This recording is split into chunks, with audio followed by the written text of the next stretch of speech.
Olá, fofíssimos. Bom dia. Hoje nós vamos falar sobre potenciação. E a primeira coisa que a gente precisa saber de potenciação é a definição, né? Então aqui a gente começa dizendo assim: para todo B pertencente ao conjunto dos números reais e todo N pertencente ao conjunto dos números naturais, desde que N seja um número maior do que 2 ou o próprio 2, nós temos que B elevado a N, ou seja, B é um número real, e N um número natural maior ou igual a 2.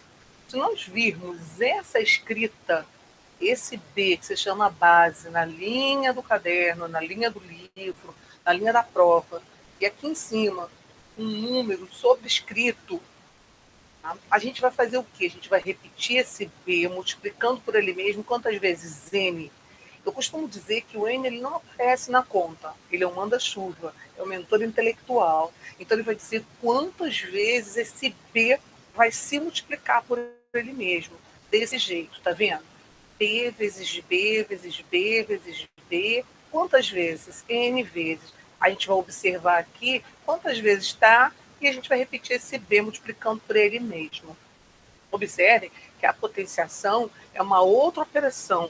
A gente tem adição, subtração, multiplicação, divisão, potenciação e depois eu vou gravar um vídeo sobre radiciação. Então são 6 operações diferentes. Só que a potenciação é uma operação que vem da multiplicação, tá? Mas uma multiplicação de fatores iguais.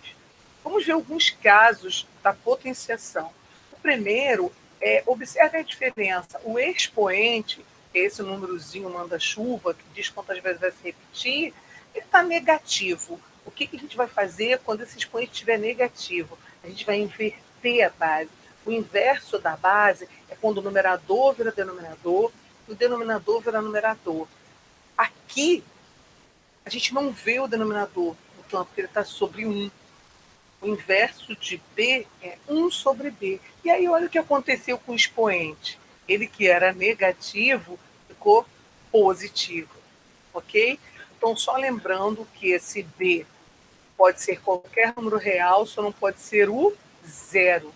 Esse asterisco, quando ele fica aqui em cima, né, sobrescrito também, quer dizer que o zero não pertence a esse conjunto. Então, a gente não pode ter zero aqui no denominador. E o N, esse expoente, ele pode ser qualquer número natural, desde que não seja zero também, certo? O que vale para qualquer conjunto, quando esse asterisco fica sobrescrito, é que o zero não faz parte do conjunto.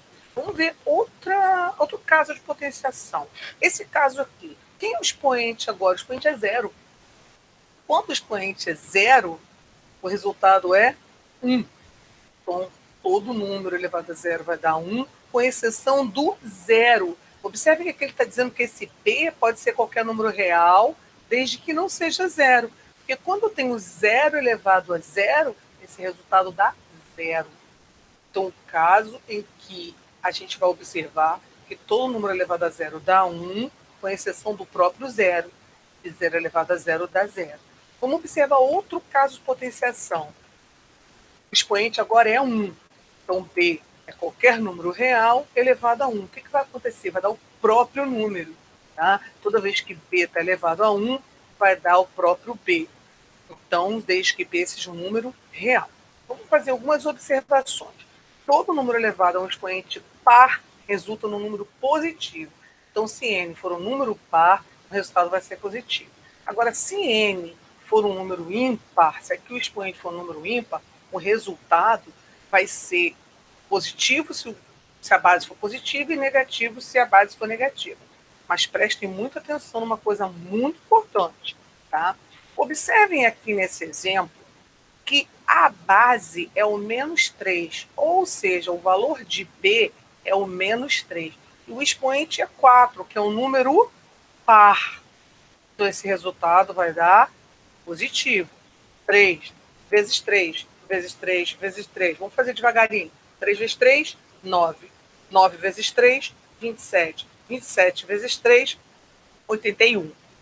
Só que resultou positivo porque o expoente é par. Agora veja esse outro exemplo. não é o menos 3 que está elevado a 4, é somente o 3. A base B aqui é 3. O expoente N aqui é 4.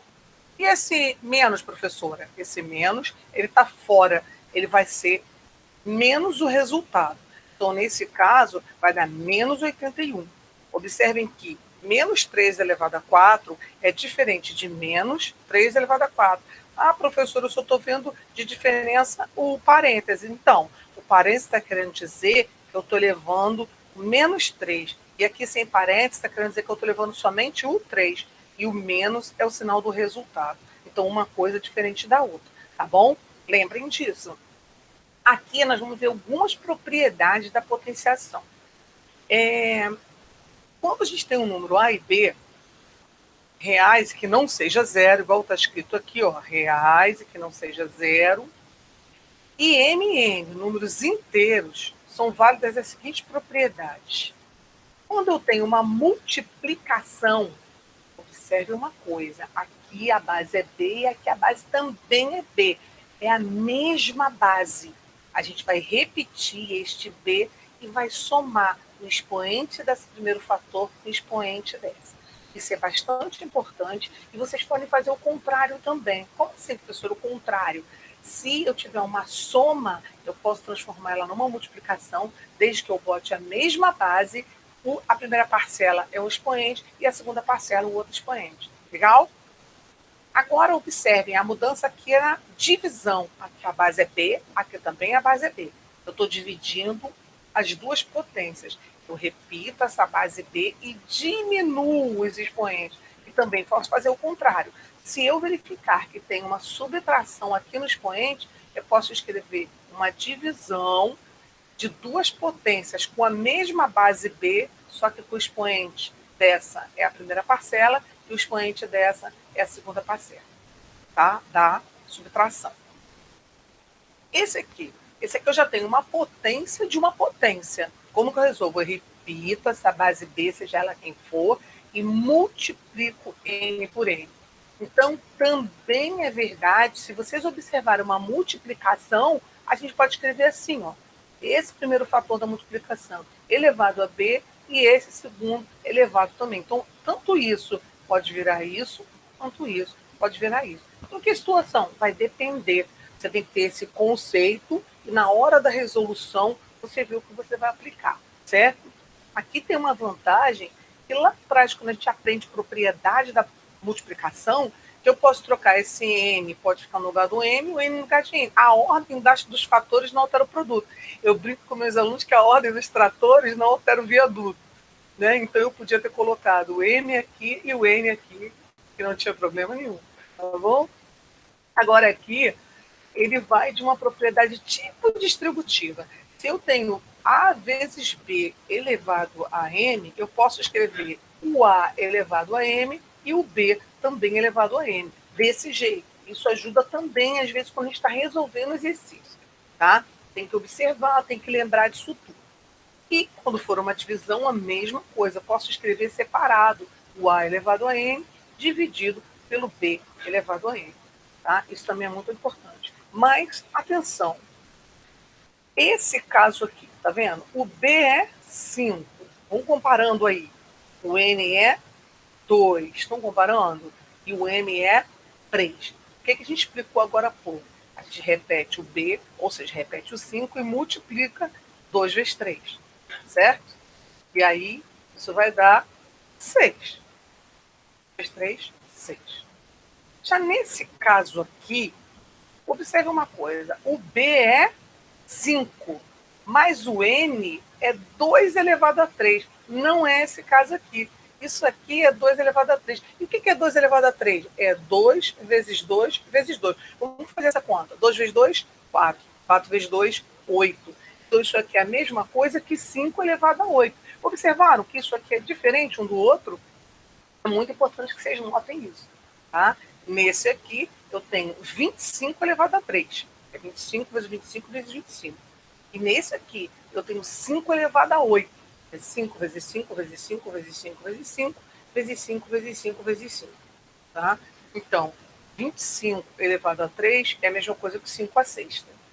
E 5 elevado a 8 é igual a 5 elevado a 8, por motivos óbvios, tá?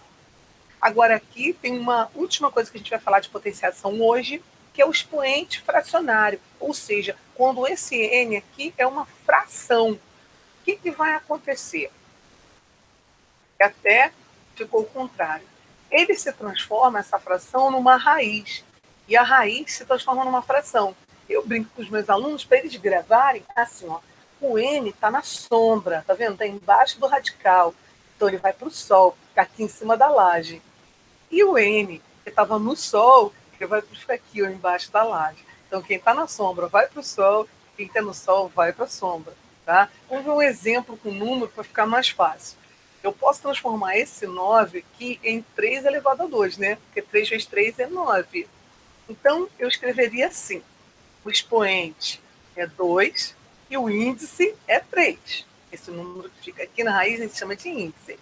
É muito importante vocês aprenderem esses nomes, porque quando os professores explicam, vocês sabem do que eles estão falando, né? É uma outra língua. E o que a gente vai fazer então? Quem está na sombra? Quem está na sombra é o 2. Eu vou botar ele no sol. Quem está no sol é o 3. Eu vou botar ele na sombra. Olha só. Então ficou 3 elevado a 2 terços. Espero que vocês tenham gostado. Eu vou passar um exercíciozinho para ver se vocês realmente entenderam. Depois eu vou corrigir esse exercício, tá? Beijo para vocês. Meu objetivo aqui é ajudar, tá bom? E eu espero que vocês gostem das explicações e elas sejam úteis para vocês, principalmente nesse momento que a gente está passando de aulas online, tá bom? Beijinho, pode dar sugestão, tá? Pode pedir conteúdo e pode criticar que eu vou melhorando. O que eu estou fazendo aqui é por vocês, tá?